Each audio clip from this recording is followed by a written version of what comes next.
Well, this morning we're going to begin a new series, and I'm calling the series Basic. And here's the question I have for you. Have you ever been frustrated, confused, discouraged, disillusioned about faith? Have you ever found it at times difficult to get a natural progression to relationships, aren't there? You get to know somebody. And the more you get to know them, you have the opportunity to believe in them. And when you have the opportunity to believe them, ultimately it leads you to trusting in them. That's the natural progression of relationship, and that's what Jesus provided, the simplicity, the basic understanding that for us, there would be responsibility of, because listen to me, there's a natural progression to relationships, aren't there? You get to know somebody. And the more you get to know them, you have the opportunity to believe in them. And when you have the opportunity to believe them, ultimately it leads you to trusting in them.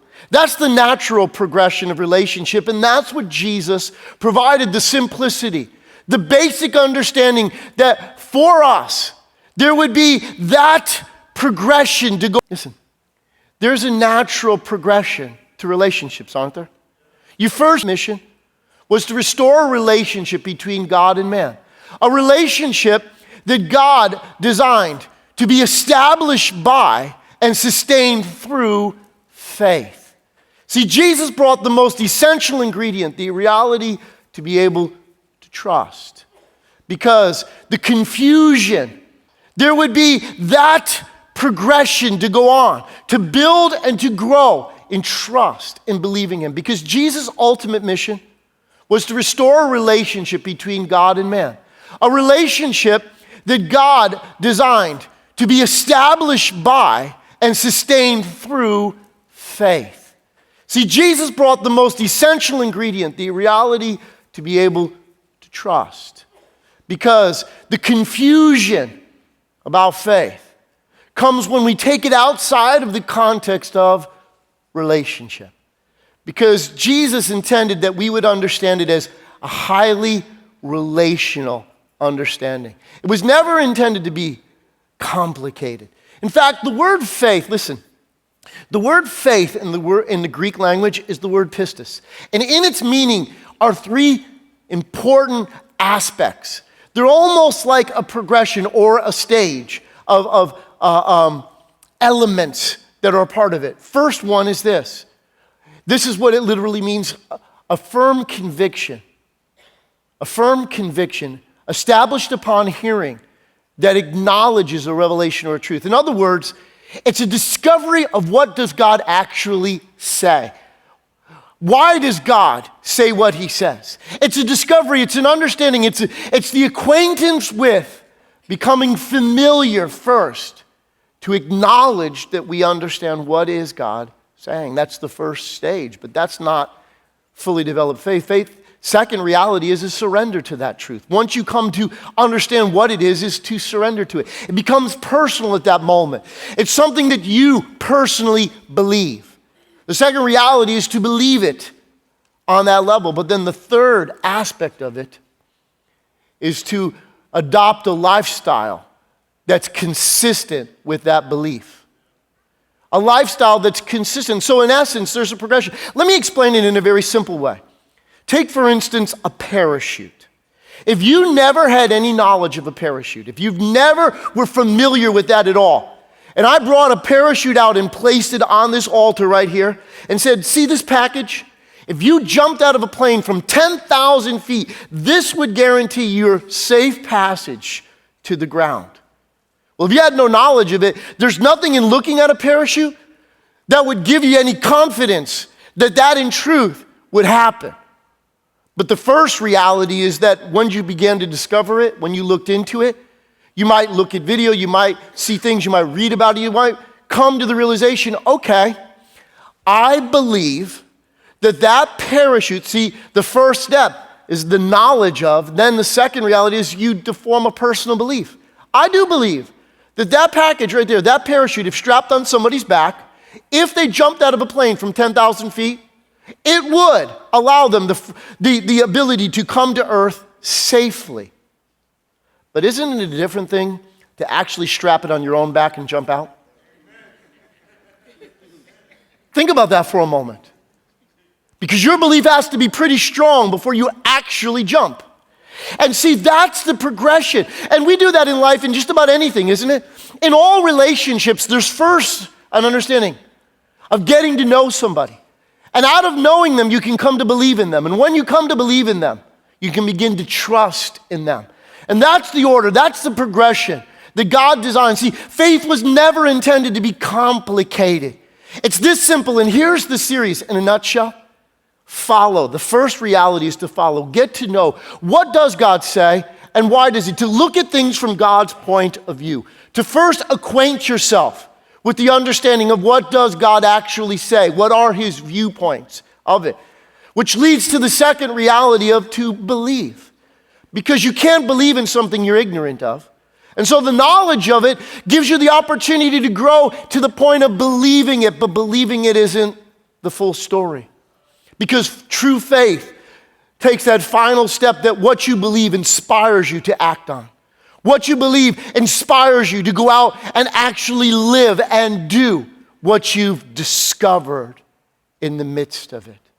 And that's what it was. And so we're going to look at the first stage, the first step of that, because Jesus' invitation, again, he didn't ask people for a lot up front. He didn't ask them to immediately do anything other than this one simple request. Follow me.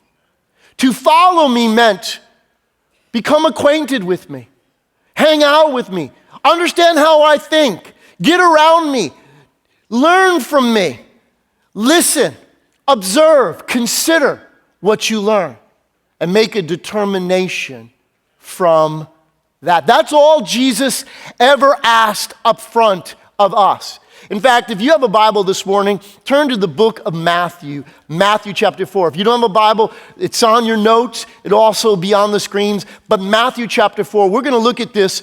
In the life of Matthew, Matthew was a follower of Jesus. And this is fascinating because Jesus, we're going to find today, it was the same with everybody. And it is the same for all of us who are here because the same invitation that was given to those in the Bible is the same invitation given to every one of us, no matter where you are in your journey, no matter where you are, because growing, see, faith is a progressive journey. Faith is not automatic. In other words, God desires for us to gain enough relationship to trust in what he says and not attempt, listen, where we get confused, where people become disillusioned is when they jump out and attempt to act before they have the confidence of relationship to know. We misunderstand things. Let me help you with something. Hearing what somebody else did and find out what God did for them because of what they did, to follow that is presumption. That's not true faith because God inspired their heart to act in that capacity because of their following. So in essence, we are required to follow God and find out and believe for ourselves, wherever we are in our journey. And through our believing, let that inspire our actions. That's the order. So you get it out of order, it confuses you, it sets you up for frustration. But allow the relationship to become so personal to you that what you believe is something that lives in you. And what you believe inspires your actions. That's the journey of faith. Now look at this. Jesus in Matthew chapter 4 and in verse 18, as Jesus was walking beside the Sea of Galilee, he saw two brothers, Simon, called Peter, and his brother Andrew, and they were casting a net into the lake, for they were fishermen. And notice verse 19. What was his response? Come, follow me. Jesus said, and I will send you out to fish for people. In other words, Jesus didn't say, hey, believe in who I am. Do what I'm at. He didn't ask anything other than them, but to what? Follow. Become associated with me. Get around me. Hear me. Listen to me. Allowing relationship to naturally flow in the progression that would inspire. Because Jesus believed this, and he believes it just as much today as he ever has, that if you got to know him, you would believe in him. And by believing in him, you would actually be willing to step out and do something with what you learn. In verse 20, it says, at once they left their nets and followed. Now, the word followed in the Greek, I put this in your notes. Look what the word actually means. The word follow, this is the word in Greek, follow, akatheo, and it means this, to accompany, to be a companion, to walk together with. The very first thing, because you see, this is where we get confused in religion. See, people who follow God at times attempt to ask more of people than God does. And that's why sometimes people are driven away on those ends. And in fact, if we're honest about it, sometimes we step out in things long before we've allowed the process to flow naturally speaking, how God intended it to be. Jesus didn't ask for anything more than associate with me, become my companion, walk together with me, learn what I think, learn how I look at life, make a decision. Consider for yourself. See, with Jesus, it was always this opportunity. And isn't that way before we do anything in life? You see, I just got personally, although I was involved years ago to a degree in investing, I just personally began to invest for myself into the stock market. But you see, one of the reasons people will lose tons of money in that is because sometimes they attempt to jump in, but listen to me, faith is never blind. God doesn't ask you to leap into something that you don't know. Jesus never said compliance came before understanding. You see, and with me, I got a mentor who started teaching me. He says, you got to read, you got to learn, you got to understand, because before you invest, what do you first do is you gain understanding, you gain knowledge, do you believe in what would be a good investment, and then you have to take the final leap, which is to what? Before you it's actually take your money and invest it. Well, hopefully we never do that blindly. God never asks us. On a relationship basis, don't we get to know somebody before we believe that they would be a fit and suitable partner, before we commit to marry on that level? God says, listen, get around. Here's my invitation. Follow me. And what does it mean to follow? Well, if you look at it, how many people in today's times, I thought of this illustration to help you. How many people today are involved in social media? Anybody with Facebook, Twitter, Instagram, anybody involved in that? Well, see, on Twitter, there are certain people that I follow. And that's what they actually call it. And what is it when you follow somebody in social media? It's the first understanding to know how somebody else thinks. Because like anybody who follows me on Twitter, I'll put out on occasion my thoughts about things. And anybody you follow in those ends, you start to become acquainted with how they think, what they believe, certain aspects about their life. You become the first stage of getting to know somebody. Now, there's a guy that I follow on Twitter. His name is Perry Noble. He's a pastor in South Carolina. He now has inspired my life, but I first began to follow him on Twitter where I got a chance to read his thoughts about things. And then I discovered that he had a blog. Has anybody ever read blogs? Blogs are when you get a little bit more. Twitter is confined to 140 characters, whereas a blog, somebody who writes articles, they understand it. So in Perry's blog, I began to listen to him. You see, and all it began to do was make me acquainted with who this person was. When I once knew nothing about them, now I began to discover how they think about life. And you see, Jesus gives us the opportunity to follow him, which means what? Get around me.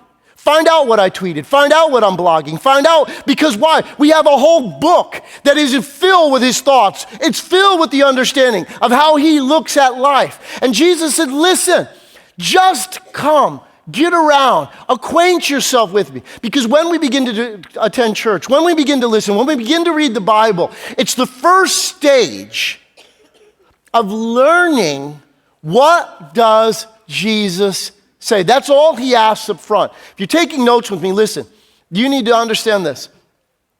That following is the opportunity to know why before the decision to comply.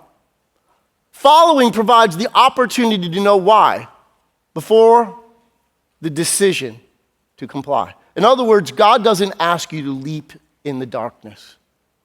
The entrance of his word gives light. So in other words, God says, become acquainted with me.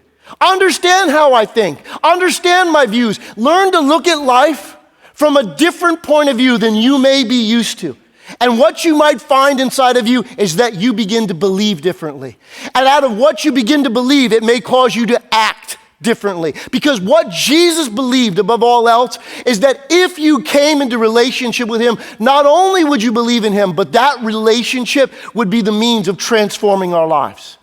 That it would happen progressively. It would happen over time, that the more you became acquainted, see, the closer that you followed, that was the decision. See, great crowds followed Jesus. Jesus gave the same invitation to everybody. But the ones that were most hungry, the ones that followed the closest, heard his deeper understandings about how he viewed life. And through it, they began to form their basis of believing. And their believing would create the opportunity for their actions. In other words, following provides the opportunity to know why. See, God gives you the chance. Be acquainted with how I think. Know what I say. Before the decision to comply. In other words, God doesn't say sign on the bottom line. You can't have entrance before you do. You can't know me until you surrender to me. No, God just simply says, come. I give you the opportunity. Come around me. Become acquainted with me. Why? Because Jesus was willing to associate. He was willing to become a companion of people. And this is the amazing reality about Jesus' life. When you read the New Testament, it's absolutely fascinating. And that's this. People who are nothing like Jesus love to be around Jesus. And the amazing truth on the other note is that Jesus loved to be around them. See, and he hasn't changed. He's the same yesterday, today, and forever. And therefore, all he ever asks of us on the first step is simply listen, follow me. Because if you're taking notes, listen, agreeing to follow is the first step of faith. It's a journey. The very first step. See, to leap out before you know creates disaster.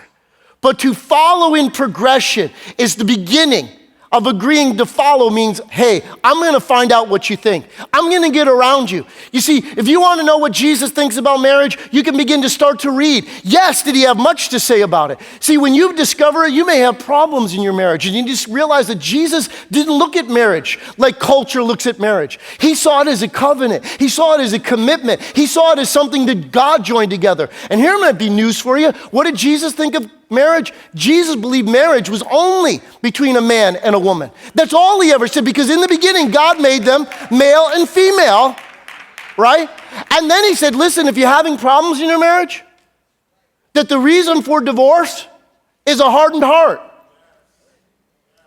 That you harden your heart against the individual. Say, ooh, I never realized that. See, Jesus said, come, get to know me. Follow me, because it may be different than how you view life. And if you begin to see how I view life, it may lead you to believe in how I view life. And your believing will change the trajectory of the way you live your life. That's what God intended. He offered us that opportunity. Follow, believe, and obey. He didn't put obedience up front. And now this is fascinating, because listen, if you're taking notes, follow this. Jesus offers companionship before he ever asked for compliance. He didn't ask anything of those guys other than this, follow me. And he never asked anything of us to comply before we've had the opportunity to get to know him, to follow him. See, Jesus was willing to invest relationally.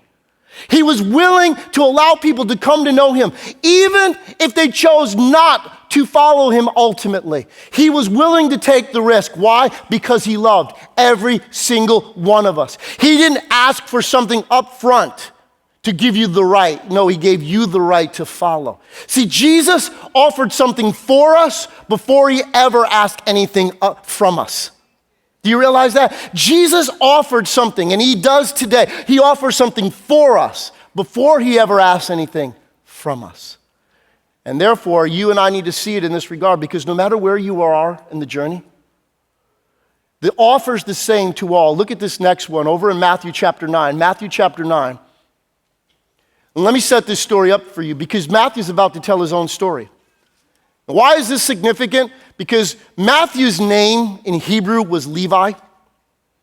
But his occupation was really what defined him, because Matthew was a tax collector. Now, to you and I, we might not like the IRS, but it ain't nothing like it was in Judaism. Because in Judaism, to be a tax collector meant you worked for the Roman government. See, Israel was an occupied nation. They were under the control of the Roman Empire. And the Romans were brilliant in this regard, because to collect taxes from the territories that they were controlling by their empire, they sold the rights for people to be able to have the privilege to collect taxes. So Roman citizens would buy the rights, and then what they would do is they would go in and hire local individuals to actually collect the tax, because the locals would know whether or not the guy, how much they made or how their business really was. They couldn't be fooled by that end. But it was lucrative, because the Romans said this: as long as they got their share, you can surcharge whatever you want to charge for taxes, and the soldiers will be there to back you up. Now, what a deal that is. So, not only do human beings always hated paying taxes, it was something that reminded you that not only were you oppressed, but anybody who would become a tax collector was a traitor. They committed treason. They were no longer worthy to be considered a Jew. To do that meant that you were in compliance with Rome, and there was no part for you. In fact, they were so despised that they didn't even get the privilege of being called sinners. They got their own category. So when religious people would talk about it, there were sinners and there were tax collectors. So, okay, there are cockroaches, and then there's the stuff that grows on the belly of the cockroach. That was a tax collector, okay? That's how low, that's how disgusting they were. And they were not allowed to be a part of the synagogue. They were not allowed to ever go to the temple. They were ostracized from the nation of Israel. They were despised, they were hated. And therefore, if you were a tax collector, you figured any opportunity of connecting to God was lost forever. And why is this significant? Let me set it up, because here it says Jesus went on from there. There means this. What happened right before it sets the whole story up. Jesus had come to his hometown. Now we know the Bible says Jesus grew up as a child in Nazareth of Galilee. But later in his life, some historians believe that it was after his father died, or his earthly father, Joseph, had passed, that he moved to Capernaum. And Jesus lived in the city of Capernaum, okay? And it was from the city of Capernaum that he launched his ministry. And Jesus had come back. Now, that meant this, that Matthew had probably dealt with Jesus, had probably collected taxes from Jesus when he was a carpenter. So the people in the city knew who Matthew was, interacted with Matthew. Matthew knew where he was at. And all of a sudden, this carpenter turned rabbi, who we're hearing that this guy heals the sick, opens blind eyes. All this is going on. Well, Matthew figures, well, that's for people who are with God. That has nothing to do with me. And then one day, Jesus comes to Capernaum, and as he docks, he comes out the boat, crowds surround him, and they bring him a young man who was a paraplegic. And Jesus stops in the crowd, and he says to the young man, "Your sins are forgiven." Immediately, the controversy was, who is this? No one can forgive sins but God alone. That was the buzz. Everybody was talking about that. That was the controversy. Matthew was there in the midst of all of this confusion, all this going on in the streets that was happening. Matthew is here on part of it, and then Jesus, in his defense, says this: which is easier, to say to you, your sins are forgiven, or to say, get up and walk? So that you know that the Son of Man has authority on earth to forgive sins, I say to you, son, take up your mat and go home. And immediately he was healed. That's the then that went on. And here's the hook, and why you need to know that's significant. Because there is no way. See, Matthew is now hearing, is there a possibility that this man has the ability to forgive sin? Could it be that end? And then Jesus saw Matthew sitting at his tax collector's booth, and what does he say to him? Follow me. I can imagine Peter and John sitting there going, what? That's what you said to us. You got it. Jesus, do you know who you're talking about? This is Matthew the tax collector. He's not even a sinner. He is a tax collector. You can't be serious. Follow me? That's what you said to us. We're good guys. You can't mean it. He said, follow me, he told them. And Matthew got up and what? Followed him. See, if Matthew didn't believe Jesus had the ability to forgive sin, he never would have. He's probably thinking that is too good to be true. But notice what's missing here in this story. Jesus said, Matthew, here's the deal, bro. Give up your tax collecting. Refund everybody back all that you've cheated them. Get this in order, that in order, this in order. And if you do that, you can come and follow me. No, he would have to have learned that in church. No, here's the bottom line. You and I got to see Jesus didn't say anything other than Matthew than what? Follow me, because he believed that the transformation of Matthew's life had all to do with him connecting with him. And that was ultimately, when you look at Matthew's life, how would he ever have the confidence to write a gospel that is with us to this day? Because Jesus, his association, his relationship with Jesus changed him forever. No matter where you are at, no matter where you find yourself in today, the good news for you is the invitation is the same. No matter where we are with God, the truth is this: we can all follow him. We can all come to know him. We can all grow when we do in that end. And Matthew had the guts because he believed that Jesus actually had the authority to forgive him of his sins. Everything he'd been told about God, everything he ever thought about God, Jesus defied it all when he said, follow me. And where did they go? Where did they go? Look at verse 10. And while Jesus was having dinner at Matthew's house, are you kidding me? He went over to Matthew's house. See, Jesus, again, he offered companionship long before he ever asked for compliance. He gives you the ability to know why before you have to make the decision to comply. You and I need to see and understand that Jesus hasn't changed. And so here, he went to Matthew's house. And who came to the party? Many who? His friends. The people he associated with. Tax collectors and sinners came and ate with him. And his disciples. Now, wait a minute. No good, godly man, nobody representing God would ever hang out with people like that. I can imagine Peter and John going, listen, our mama warned us about this. You don't get around them. They have cooties. Their stuff will get on you. You'll be infected. No, you have nothing to do with those kind of people. Jesus, hey, follow. Let me learn from me. Understand what I came to do. And his disciples, now look at this. If you could have the Bible dramatized, if you could have it to sound, I could just imagine the next verse would go like this. Dun, dun, dun, dun. Because it says what? Then the Pharisees. Can you hear it? Dun, dun, dun, dun. It's like, whoa, the music just changed. It just got solemn. Because why? Here's the church people show up and look at what they say. Then the Pharisees saw and asked the disciples. Notice they didn't even ask Jesus. You notice that people never have the guts to do that? Somebody has a question about what's going on here. I'm not sure why Pastor Ken did that. Instead of asking me, they're going to go ask one of the people who work for me or one of the other people who know me, right? They're usually not going to ask me. And look, and they didn't do that with Jesus. Look, when the Pharisees saw, they asked the who? The disciples. Why does your teacher eat with tax collectors and sinners?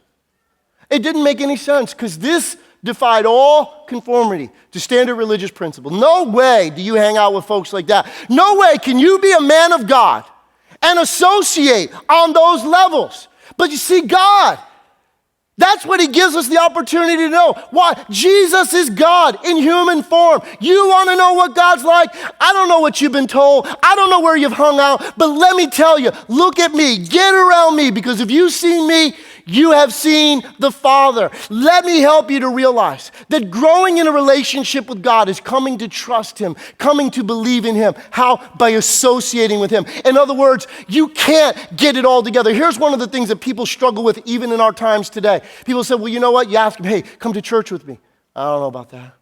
I got to get my life together. I've been messing up, man. You don't know me. I gotta straighten out my thing. Like, you could do that. Like you can really get it together? Here's the bottom line. We can't. He never asked us to. We are incapable of doing it. He said, get around me. Get to know me. It's knowing me that'll change you in a way that could never change any other way. And so here, why does your teacher eat with tax collectors and sinners? And look at what he says, on hearing this. See, Jesus, he caught the wind of what was going on. On hearing this, Jesus said, listen, these guys can't give you the answer. I'll tell you the truth. Here it is. It's not the healthy who need a doctor, but what? The sick. Now, think about this for a moment. If you were sitting at dinner that night, if you were a tax collector or a sinner, what is Jesus saying? Now, you could be offended by that, right? But here's the difference. And this is something that you need to know about Jesus. Because down deep inside of us, we know what's really wrong. Jesus said, I'm there for the people that want help with what's wrong. See, what happens in religion is the longer we've been walking sometimes, the more we go to pretending, the more we go to putting on a good show, the more we try to put outside appearances to things. That's why it always amazes me that the greatest road of transformation happens from where people park their car on Sunday morning to walking into the building. Because what was going on in the car, you have no divine, because we put on a pretty face. We look like we got it all together. We act like no problems. We've got it together. We know what we're doing. Well, my relationship with you won't help you. Jesus said what? It's the healthy don't need a doctor, it's only the sick. I'm here to help those that are honest enough to say, hey, listen, Jesus, this is where I need help. I need you, because without you, I can't do it. That's the invitation. Come to get to know me. Don't pretend. Don't act like you got it together.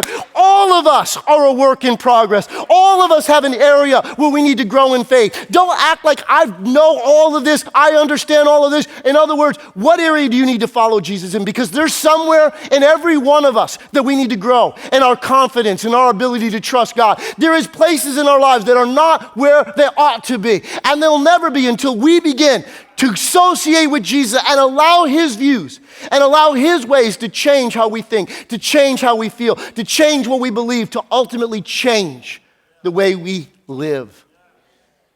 I'm hearing this, Jesus said, it's not the healthy who need a doctor, but what? The sick. But go and learn what this means. Ooh.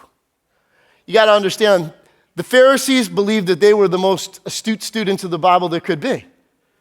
So what is he saying to them? Go and learn what this means.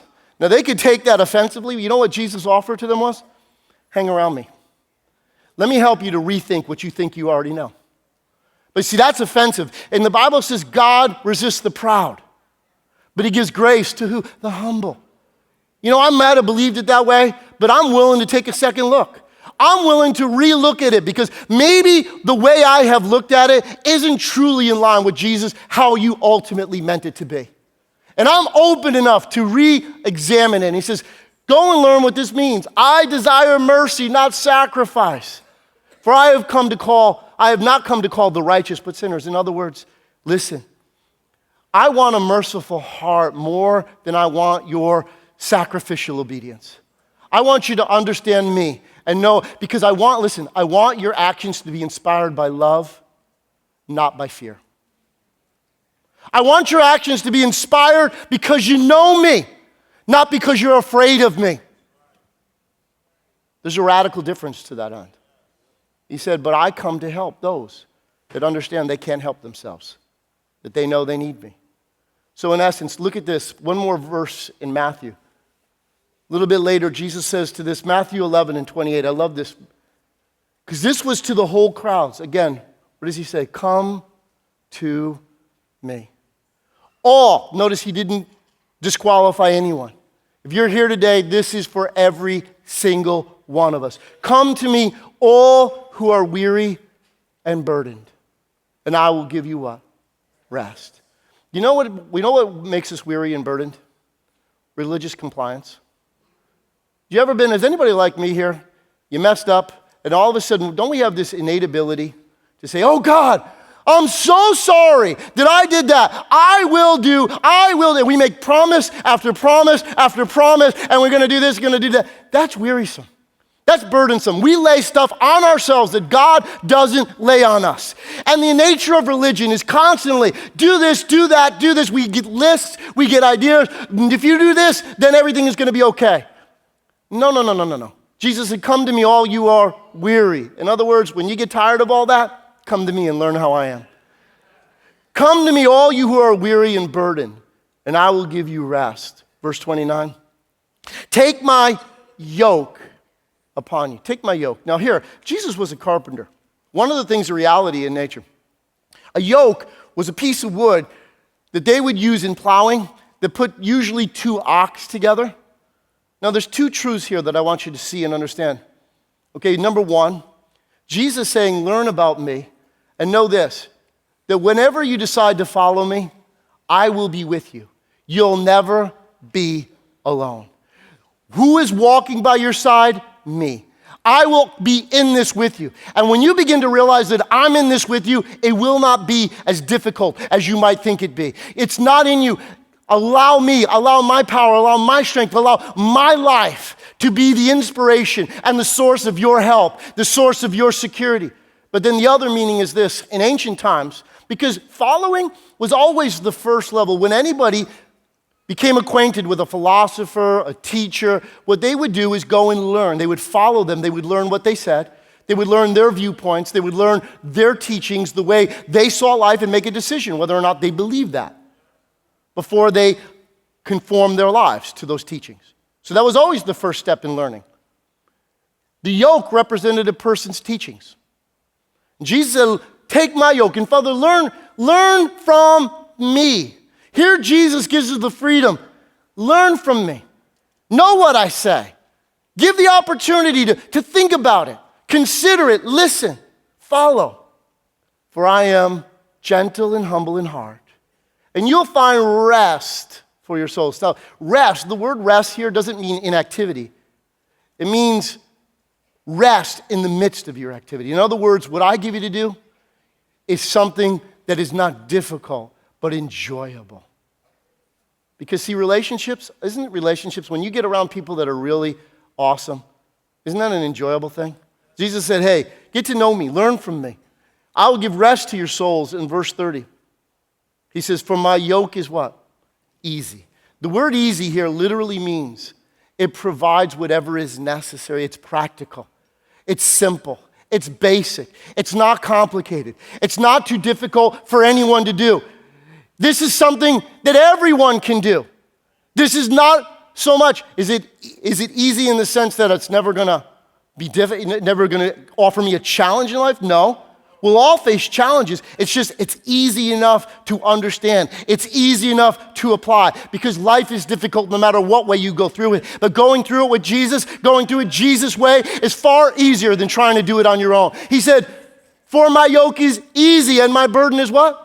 Light. I don't put a lot on you to do. What I'm offering to do is get involved with you. Learn from me. Allow me to help you carry your load. Allow me to get involved in your situation. Learn how I think. Follow me because you'll come to believe in me. And when you become to believe in me, you'll begin to walk in a way that's in unity with how I do. You will act on what you believe and it'll make all the difference. It will transform your life. So here, if you're taking notes, listen real quickly. You can't believe in what or who you're ignorant of.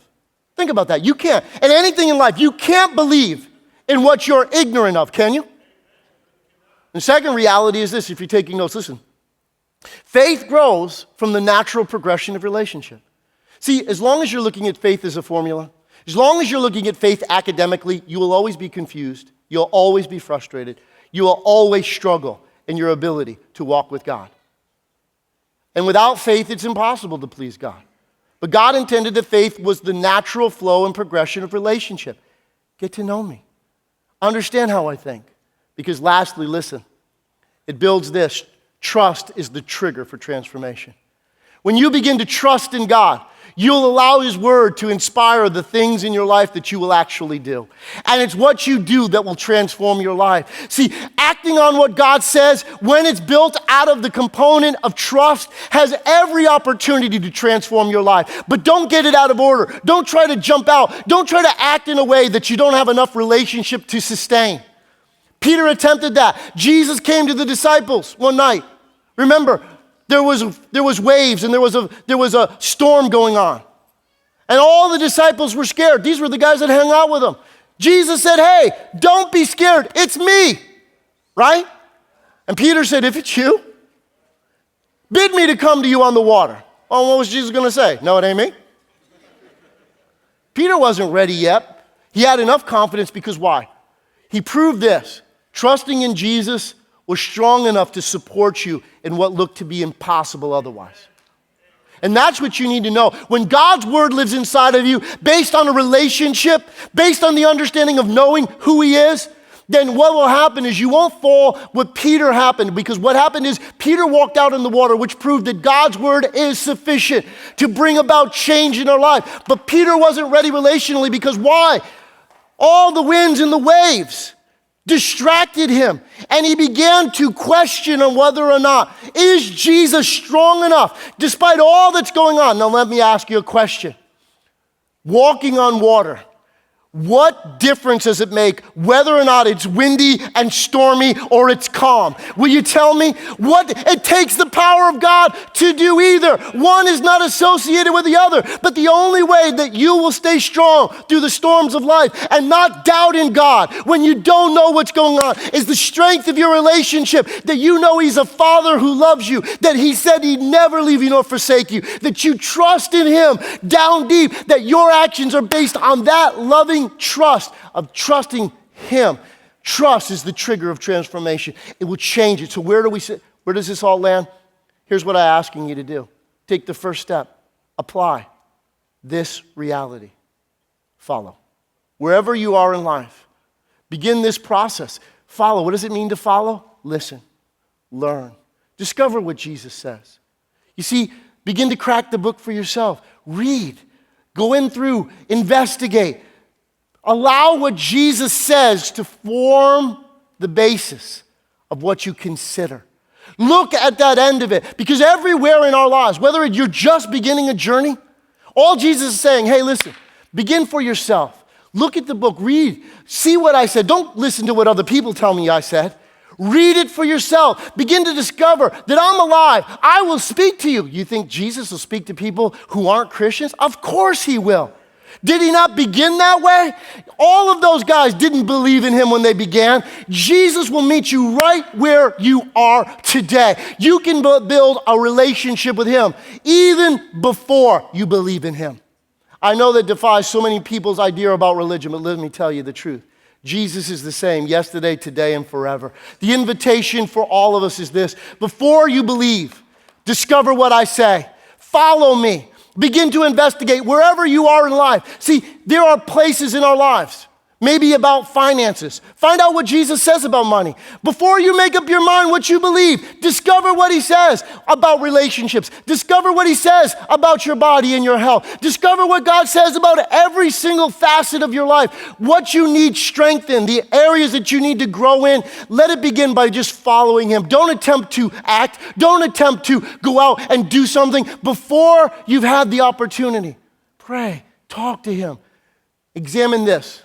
What do you think, and how does it line up with how God thinks?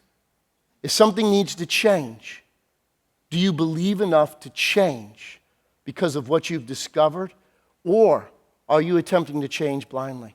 That's never God's intent. Start right where you are. Follow. That's something that every one of us can do. And imagine with me for a moment, if you just began to follow Him, that relationship that would grow. How might it transform your relationships? How might it transform the other areas of your life? Where might it provide a confidence to know who God is and what He has ultimately promised He would do in your life? How might it develop the father-child relationship that would recognize that if He feeds the birds of the air and doesn't worry, if he can take care of the grass of the field and clothe them in such beauty, how much more are you valuable to him? Because faith grows from the standpoint of relationship. The first step is simply to follow.